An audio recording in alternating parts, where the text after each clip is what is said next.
Okay. Oh wow, is that dark? Alright, so yeah, I've got that all up on there and everything, as you can see, and how beautiful that expensive thing is. This sprocket is not available in the United States right now, which is kind of pissing me off because this machine is only a year old and I don't have that sprocket. Yeah, well, there's some issues with that sprocket, and I'm going to tell you what. That sprocket broke last year, okay? And it was under warranty. This is not under warranty anymore, so that's done. That sprocket, I think it's $900. I'm not 100% sure, but I'm pretty sure it's $900, which I find to be ridiculous anyway. But on the inside of the sprocket, there is a sleeve that's supposed to go in there, and I will show you on the old sprocket. On the old sprocket, if I can find it. Timothy had the damn thing. Where is that thing? Well, where is the damn thing? Anyway, I guess it doesn't matter. Anyways, on the old sprocket, what? Oh, there it is. We put it right back where it was before, so we wouldn't lose it. Okay, so these old sprocket, it came out of there, and it's all dirty, but you can see there's a bushing in there. Well, when that stripped off, I called New Holland and said, hey, I need a new sprocket to put on there, and they so promptly sent me the new sprocket. They didn't send me a bushing, and I had no idea there was no bushing in there. And I didn't realize until today when the new bushing came for the new sprocket that hasn't been built yet, that's in Belgium, that needs to come to see me so I can put it on this machine. Well, I got a new bushing. So I was like, what the hell is this for? So I go to my little computer, and I look, and son of a bitch, there's a sprocket. There's a bushing that goes inside there. Oh, and this piece here is no longer available for the baler. At least it's not built. Nobody has it. That includes this sprocket. There's a seal. One of these seals, it's going to be the big seal here. This big seal, not available. So we got this not available, this seal not available, and this piece here, the seal, where the seal seats onto it, the seal race, that isn't available. Boy, isn't that kind of weird that it's not available? I mean, this machine, I'm telling you, it's a little over a year old. I was uploading a video, so yeah, let's see how that goes. Anyway, so it's it's kind of pissing me off, but anyway, now I'm back to this. Okay, so I've got this, and that's why the splines wore out and destroyed the $2,500 clutch. But they didn't send me the washers that go between here. And if I pull this out a little bit, there's a washer that goes in here. There's actually, it goes between here and the sprocket, and then there's another identical one that's supposed to go here. They didn't send it to me. They sent me 4 snap rings where I only needed 1 snap ring, and they sent me no bushings or no washers. So I have a washer. See that washer right there? This washer is old. This washer, I've been using the Dremel tool here to actually hollow it out so that I could make it the right size. And I may be there where I need to be. But this washer is out of the rear end of a Model T Ford, believe it or not. Okay, oh, look at that. There it is. Woohoo! Nice tight fit. I Dremeled that hole big enough, and it actually is perfect. And when I say perfect, I mean that thing is the perfect thickness for that clutch, which is nice because right now I'm just going to go ahead and put the snap rings on there, which I have right here. I'm hoping they're the right size. I do have an old one there, but I'm going to match it up really quick. They gave me like 4 sets of them, but yeah, that's the culprit, right? That's the culprit right there. So I got my snap ring pliers that Carl had let me use, and I'm going to go ahead and put that on there. But yes, that washer is now where it belongs, and it will work perfectly. It's the right thickness. That's out of a 1925 Model T Ford car rear end. The frame of it is up there, and I have it in another building. So anyways, I'll get back to you. Alright, got the snap ring on. I actually grabbed the wrong snap ring first because that's what the cause of this whole problem was, when that snap ring came off and it actually had this thing come out. But I had the right snap ring for it. They sent it to me. They just didn't send me the proper washer. Now that washer is going to work out just perfectly. I'm pretty happy with that. So now the next thing I gotta do is right here. I gotta hang that bearing up on there. So I can't do that with my hands like that. So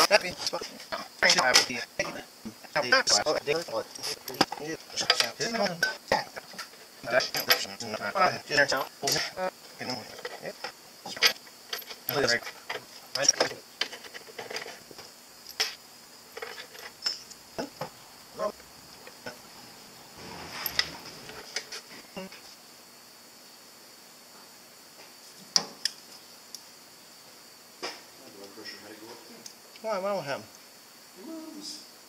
We're filling out paperwork for barrel increases. It was working because the damn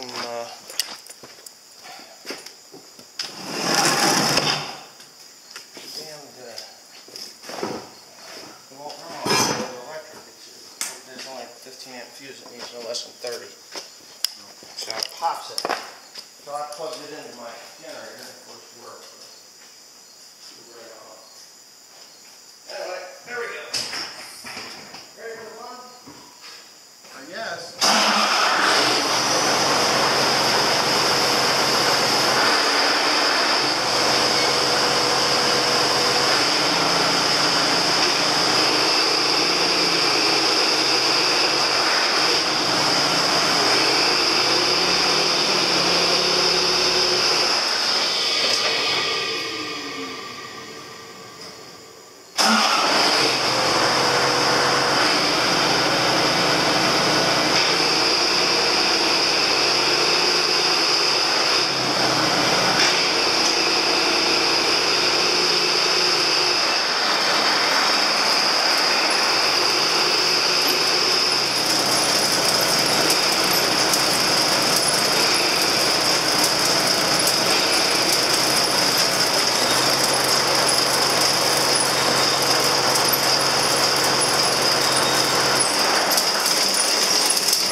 Okay, so I'm out here talking to myself again. Yeah, I know.